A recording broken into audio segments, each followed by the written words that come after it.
Hey everybody, it is Monday, February the 2nd. Happy Groundhog's Day. I think that's right. Long time no see. I owe you weigh-ins for week 10, 11, and 12. It's been just 3 weeks since I made a video, and I'm sorry about that. It's just life happens. And I was in the hospital too. Let's see. Let's just get to the numbers, and then I'll talk about the hospital and all of that good stuff. When I last did a video, I was on week 9. I was 368 pounds. Then week 10 would have been January the 16th. I stalled again at 368 pounds. Week 11, post-op would have been January 23rd. I dropped 2 pounds at 366. This past Friday would have been January the 30th. I went down 7 pounds, so I'm at 359 pounds. And I'm really ecstatic about that because I have not ever seen that number in my entire life that I remember. So I am sitting at 359,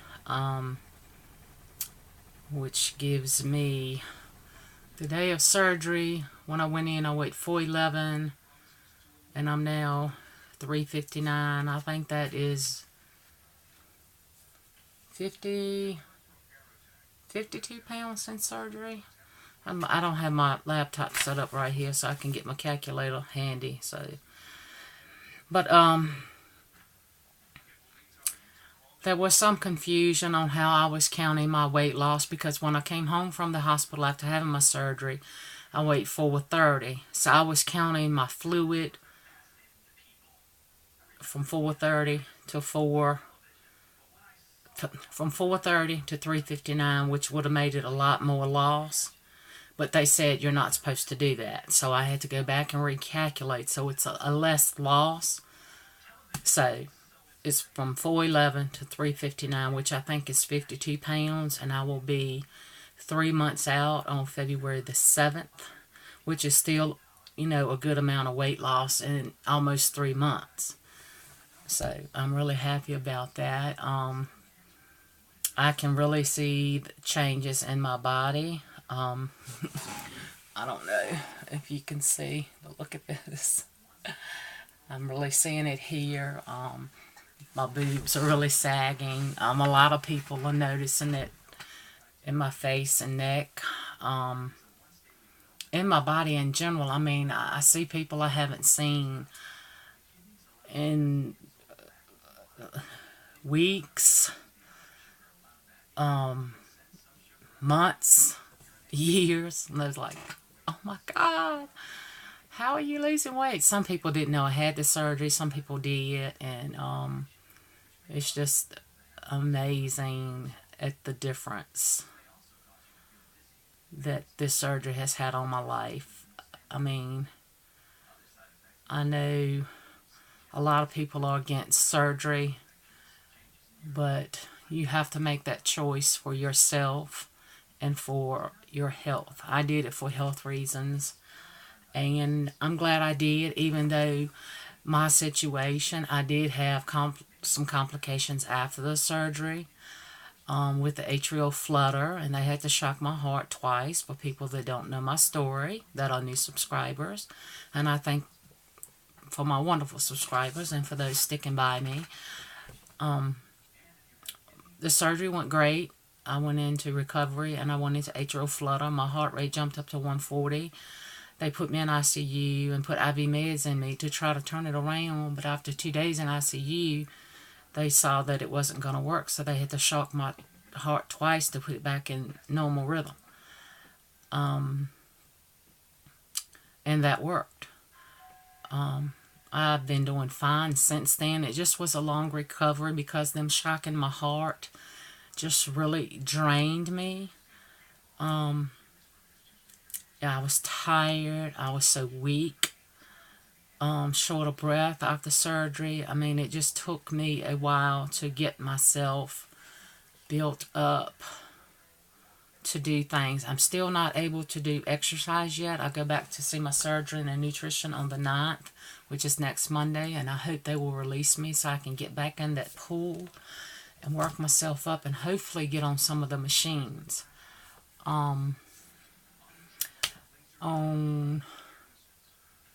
January 12th, before then, I was having some chest pains, sharp chest pains, and I had made appointment to see my heart doctor that Tuesday. But that Monday night on the 12th, I was just feeling uneasy in my chest, like a heaviness. So my daughter's boyfriend works at the fire department. He said, "I tell you what, we'll go up there and I'll get one of the EMTs to hook you up to the machine." And it was showing an abnormality on their machine, the EKG. And they said, if I was you, I would go to the ER. So we left there and went to the ER, and I was still having the heaviness and a sharp pain here and there. Well, their EKGs didn't show anything. The blood work showed no heart attack, nothing going on out of the ordinary, nothing, but I was still just heaviness. The pains eased off, but they still ended up putting a nitroglycerin patch on my chest. The heaviness eased up, but it was still there. The heart doctor came in and talked to me, and they were concerned because I still had heaviness. They admitted me for observation, and the heart doctor chewed me out because I didn't sleep with my CPAP since my surgery. He just literally chewed my ass out. He said, "Don't you know that you can go into atrial flutter just as easy as you did in recovery without that CPAP on?" And he said, "It probably will kill you." He said, "It can happen." And I've been sleeping with it faithfully since then. So I stayed, and they were going to do a stress test the next morning. Well, they come in and they did the echo on me, and that showed nothing. The guy come in and put dye in my veins for the stress test, and he told me I was at 362, I believe. No, 360. Let's see, wait a minute. On the 12th, I was 367. You had to be 350 to fit on the table at the hospital, so they couldn't do the stress test. Well, the other heart doctor come in and said that he didn't think it was my heart. He thought it was muscular because I have the arthritis really bad and I have the fibromyalgia, blah, blah, blah, blah. That if he was my heart doctor, he wouldn't do the heart catheterization because that would be the next step. But since he was my heart doctor, it would be between me and my heart doctor to make that decision. Well, the heart doctor that chewed me out about the CPAP, he came in and talked to me. And I know this is long-winded, but I'm trying to explain what led up to the heart catheterization and whatnot. And he gave it to me from both perspectives. Well, what if you do it and you have complications from the heart catheterization? But what if you don't do it and then later on you wish you had it because you had a heart attack, blah, blah, blah, blah, blah, blah, blah. Which is a good thing. I like a doctor that gives it to you from both perspectives. So, and then my heart doctor, he came in like 5:30 that evening, and he said, "Well, I can't say it is your heart and I can't say it is not." He said the only true way to know is to do the heart catheterization. And I was unsure about doing it, but heart disease runs in my family. My dad has it and my mom has it. And we were told to get checked years and years ago, but not me or my two brothers ever did. So he said, "I'll tell you what, since you're still having the heaviness in your chest, we're going to keep you another night." He said, "And I'll be here early in the morning. You can give me your decision in. I have 5 cases to do. You would be the last case." He said, "And we'll go from there." So I said, "Fine." So me and my husband and daughter talked about it. My husband said, "As well as I do, if you don't do it, you're going to wear yourself sick."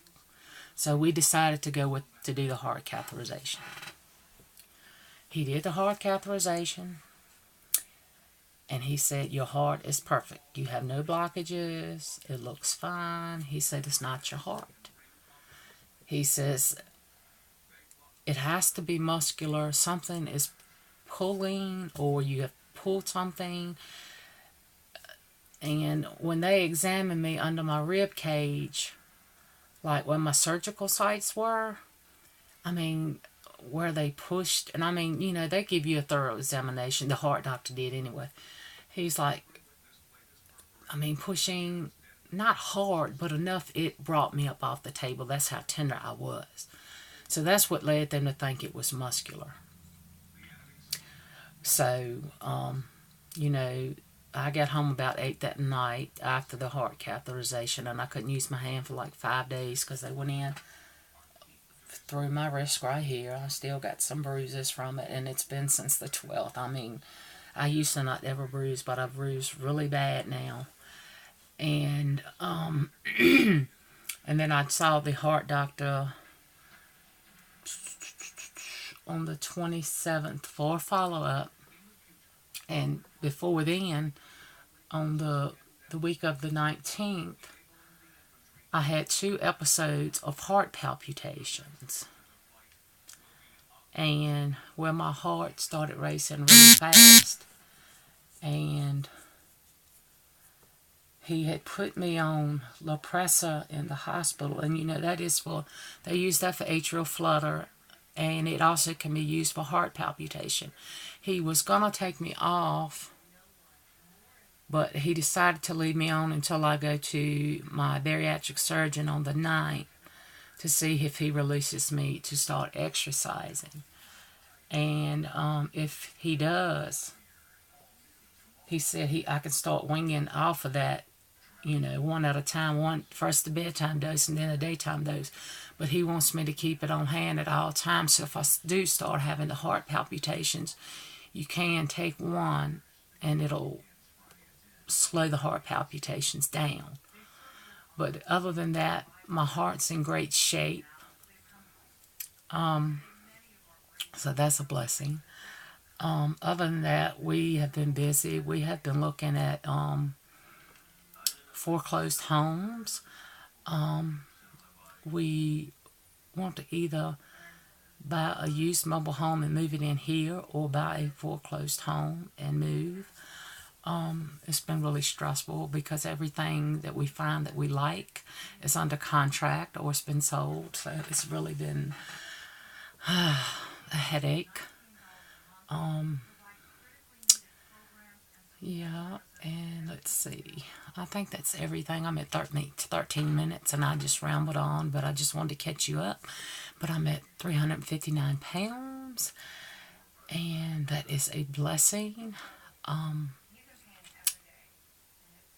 Lots of doctor's appointments because I'm having, looks like everything is happening here at one time. I've been to pain management, the heart doctor, my therapist, the eye doctor.